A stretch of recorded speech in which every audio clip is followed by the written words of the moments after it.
So a lot of times it'll look good for a while, and then you look back and like, where'd the color go?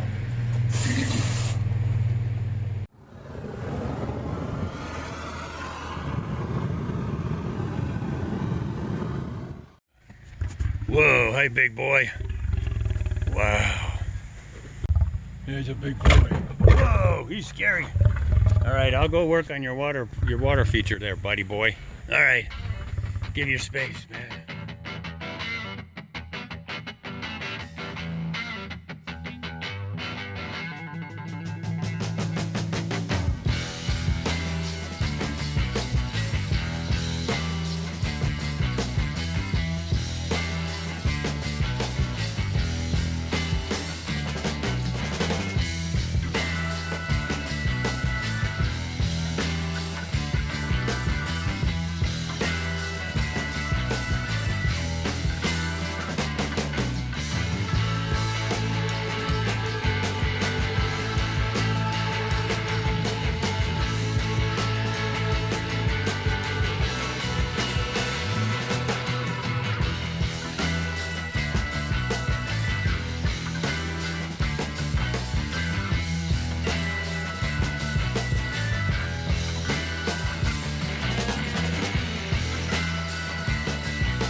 Hey, what's going on? Mr. Dave here on the Rock Pile. We are finishing up the Lions and Tigers and Bears facility, Lions Den. We're at the very final phase of painting, and that is where we put on what I call the bleeds or the antiquing. And I usually have two paint sprayers at a time. One has a dark color and one has sort of an orangey brown, let's say. Depends on the feature, what colors are best. And so I'm going to go ahead and apply some of this, and it's really the most amazing step because it brings the life of the rock out.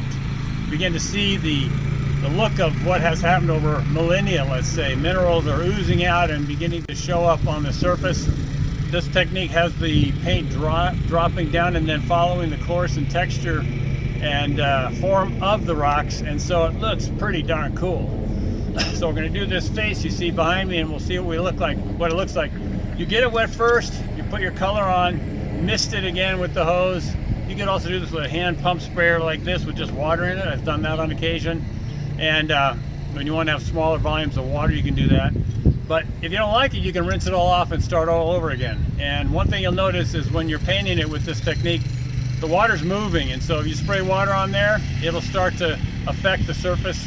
And it's a moving process of liquid going down the face. So you get your color on there and it might look good for a while, and then next thing you know, all the paint's gone. So you want to make sure that you keep watching it as it changes until maybe 3 to 5 minutes, I guess, might be the case. You can also rinse off areas of it and make that area exposed and clean it, as it were, from the paint.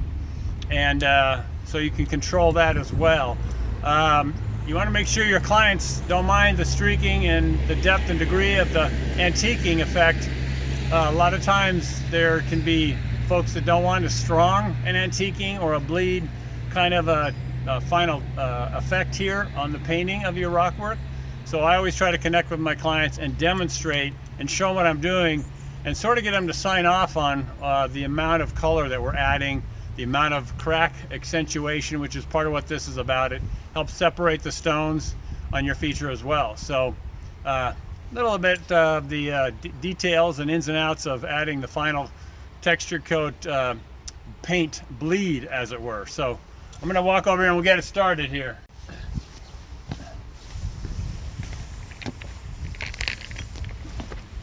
So we're going to get our surface wet. We've already painted it with just the pump sprayer, and we painted different colors to try and separate these areas. This already had some wonderful deposits of the water. It had a lot of efflorescence, and it affected the texture of the cement, also the mortar mix that they did for the final texture coat. So it had these really dramatic, nice variations, and it's sort of the natural process of what waterfalls do in nature, where the minerals come out of the water and they're deposited as the water is evaporating. So it was really cool. So I didn't want to lose that, so I kept that going. So we get it wet, and I'll start over this side. We have the sort of a brown. If you do black, sometimes it goes blue, so I don't put too much black on anymore. I try to use more of a dark brown, which is what this is. And then I've got sort of a lighter color, and you let it go, and you can see right here that brown I put on in that crack before is gone. So a lot of times it'll look good for a while, and then you look back and like, where'd the color go?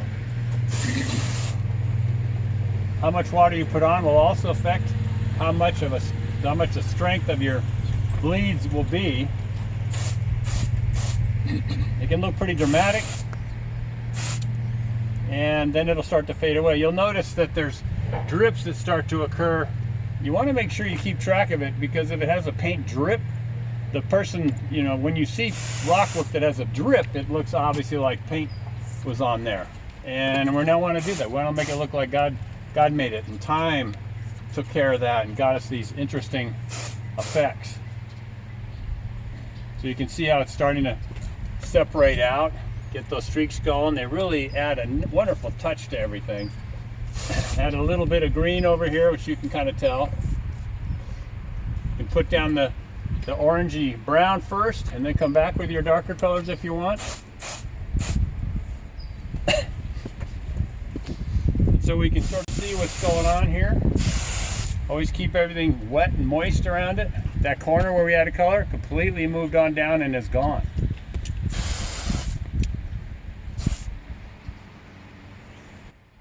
And if you don't like it, you just take it all off.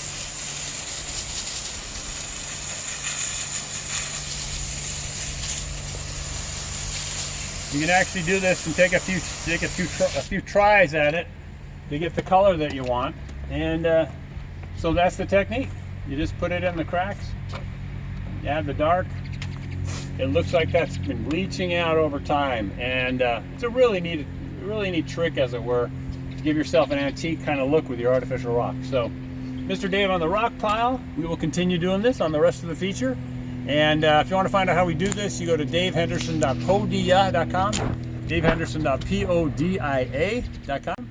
Have some free PDF downloads you can check out, and some courses there if you want to invest a little bit in your understanding and your growth in this field of artificial rock construction. It's pretty cool stuff, man. You can make anything, any size, scale, scope. You can match the real thing out there in nature if you study it a little bit and notice a little bit of about what God created out there. So I have my blogs and links to other platforms at www.daverhenderson.com, and just a lot of stuff out there, a lot of free content you can check out and learn how to do this stuff. So anyways, hope you're having a great day. Remember to be thankful and forgiving. Get those two things dialed in. You're going to be an awesome person, and you're going to be an awesome blessing to the people in your world. And we need more of that now. So anyways, have a great day. Until we see you next time, Mr. Dave on the Rock Pile, checking out. Have a good one. Bye.